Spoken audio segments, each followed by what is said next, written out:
Madame, Monsieur, merci de nous recevoir chez vous pour décrypter ensemble l'actualité parlementaire. La rentrée scolaire et universitaire 2023-2024 est effective au Burkina Faso. Ils sont plus de 3 millions d'enfants burkinabés qui devront parcourir le chemin de l'école cette année. Parmi ces élèves qui rejoignent les classes se trouvent plusieurs milliers de déplacés à qui le Parlement burkinabé a décidé d'offrir 14 000 kits scolaires. L'ambiance de cette rentrée officielle à découvrir dans un instant. L'actualité à l'Assemblée législative de transition, c'est aussi les ratifications de plusieurs projets de loi, dont celui portant financement du projet de construction et d'équipement de l'université virtuelle du Burkina Faso.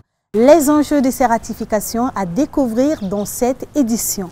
Dans l'interview express de ce numéro, il est question de l'application de la loi portant bail d'habitation privée et les perspectives en vue de soulager les populations face à la surenchère continue des loyers au Burkina Faso. Madame, Monsieur, voilà pour le sommaire. Bienvenue à tous à la tribune du Parlement.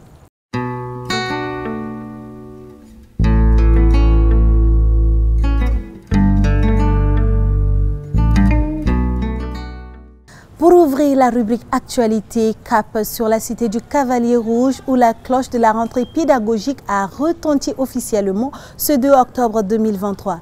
Le président de l'Assemblée législative de transition, le Dr Ousmane Bougouma et une délégation de parlementaires ont pris part aux côtés des acteurs de la communauté éducative au lancement officiel de la rentrée scolaire et universitaire 2023-2024 à Koudougou dans le centre-ouest. Une rentrée placée sous le sceau de la contribution de la communauté éducative à la culture de la paix, de la citoyenneté et de la cohésion sociale. Pour sa part, le Parlement a décidé d'offrir 14 000 kits scolaires aux élèves déplacés. L'ambiance de cette cérémonie avec Innocent Darankoum et Gaïla Baro. Coup de cloche pour marquer le début de la rentrée scolaire et universitaire 2023-2024. Fini les grandes vacances, l'heure est désormais aux études pour ces milliers d'apprenants qui rejoignent les classes.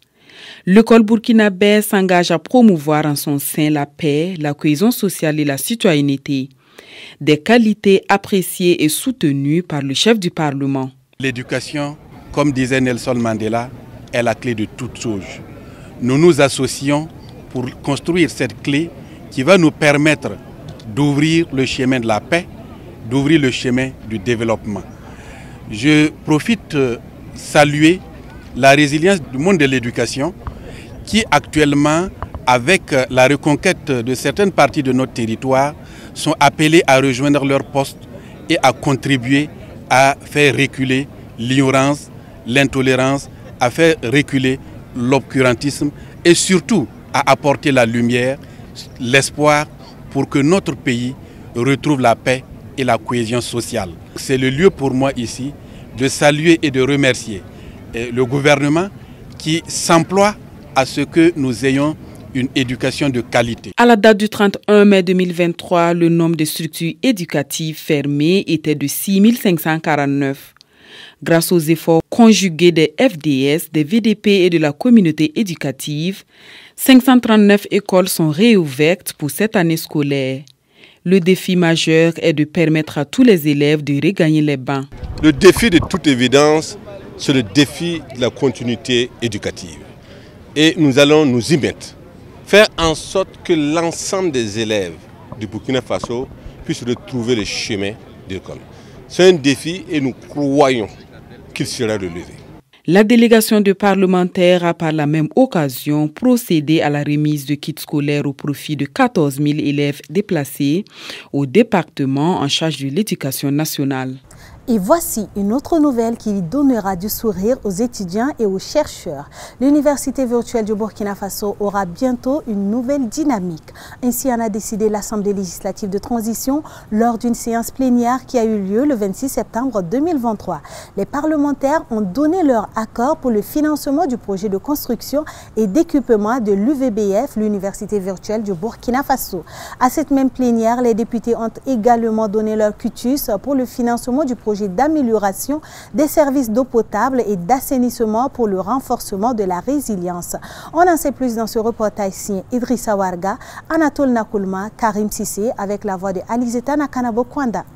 Les parlementaires donnent leur quitus au gouvernement pour la ratification du projet de construction et l'équipement de l'université virtuelle du Burkina Faso et celui du financement du projet d'amélioration des services d'eau potable et d'assainissement pour la résilience. Le financement de ces deux projets sera assuré par un prêt d'un montant de plus de 58 milliards de francs CFA entre le Burkina Faso, la Banque africaine de développement et la Banque mondiale. L'Assemblée nationale a bien voulu accompagner l'enseignement supérieur à la mise en place de ces espaces numériques ouverts pour faciliter, j'allais dire, l'accès et la qualité de l'éducation, de l'enseignement supérieur. La Commission des finances et du budget, comme FIB, qui a examiné le dossier au fond, a salué le gouvernement pour la qualité de ces deux projets de loi. Des projets orientés vers le développement socio-économique des populations. Nous voudrons recommander la qualité également de la mise en œuvre. Et ça, c'est très important. Donc l'utilisation optimale des ressources pour atteindre donc, les résultats que nous nous sommes fixés en matière d'amélioration de la qualité de vie des populations, en matière donc, du soutien au développement et de prise en charge de l'ensemble des besoins qui sont nécessaires pour nous permettre de continuer notre voie sur le sentier du développement. À cette plénière, les députés ont également entériné le projet de loi portant modification de la réglementation des systèmes financiers décentralisés, une modification qui ouvre la porte à la finance islamique. Et un peu de couleur pour clore cette rubrique. L'acte 3 de Ma ville en peinture a connu son apothéose le dimanche 8 octobre 2023. Lancée le 3 octobre dernier, cette troisième édition a été placée sous le haut patronage du chef du Parlement burkinabé, le Dr Ousmane Bougouma. Mais avant le lancement officiel de l'événement, le 29 septembre dernier, une délégation de Ma ville en peinture conduite par sa promotrice Adjaratou Ouedraogo, était dans les locaux de l'Assemblée législative de transition. À la fin de cette audience, le chef du Parlement a salué cette initiative qu'il apprécie fortement avant de présenter un tableau qu'il a lui-même peint. Le docteur Ousmane Bougouma a par ailleurs affirmé que ce n'est qu'ensemble, avec nos forces de défense et de sécurité et nos volontaires pour la défense de la patrie, que nous pouvons travailler à ramener la paix dans notre pays.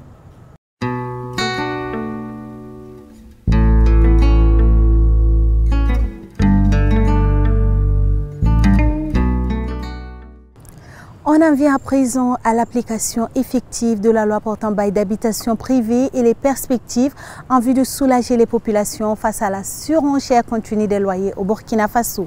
Le 29 septembre 2023, le député Sié François d'Assis Koulibaly a interpellé le ministre en charge de l'urbanisme sur cette problématique au cours d'une séance plénière.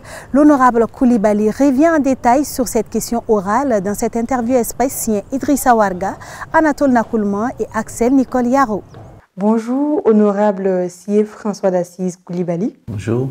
Vous êtes l'auteur de la question orale relative au bilan de l'application de la loi portant bail d'habitation privée et les perspectives envisagées en vue de soulager les populations face à la surenchère continue des prix des loyers au Burkina Faso. Et cette question était adressée au ministre en charge de l'urbanisme. Qu'est-ce qui a motivé cette question? En plus de l'apport au fonds de soutien patriotique, nous avons deuxièmement une situation de vie chère avec l'inflation des prix des produits de première nécessité. Alors, face à de telles situations, conjuguées à cette surenchère continue des coûts des loyers, il faut reconnaître qu'il y a problème. Alors que depuis 2015, une loi a été votée pour juguler ou pour contrôler les coûts des loyers. Alors, que dit le gouvernement sur la question? Le gouvernement nous a fait comprendre que oui, il y a eu, après l'adoption de la loi, des textes d'application qui ont été élaborés et donc la loi est en application. Et il soutient cela par le fait que des procès judiciaires ont souvent lieu suite à ces questions de loyer d'habitation. Donc ce qui est à l'occasion on fait régulièrement appel à la loi. Et pour connaître une application effective de la loi, selon le gouvernement, il faut arriver à résoudre le problème de l'offre au logement. Quelle sera, selon vous, la suite à donner à cette interpellation? Il appartient aux députés que nous sommes de continuer la veille, de continuer le contrôle de l'action gouvernementale en la matière. En tant que représentants du peuple, nous avons le devoir d'agir afin que toute loi votée soit véritablement appliquée, si toutefois elle est favorable à la population.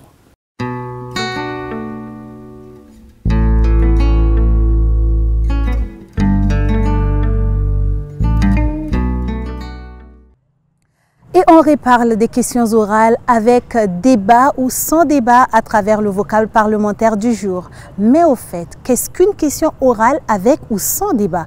Comment élabore-t-on ces questions? L'auteur d'une question orale peut-il, en cas d'empêchement, être suppléé par son collègue député? Les précisions de Honorable Ationo, chargé des relations publiques à l'Assemblée législative de transition. La procédure des questions orales est une technique de contrôle du gouvernement par le Parlement.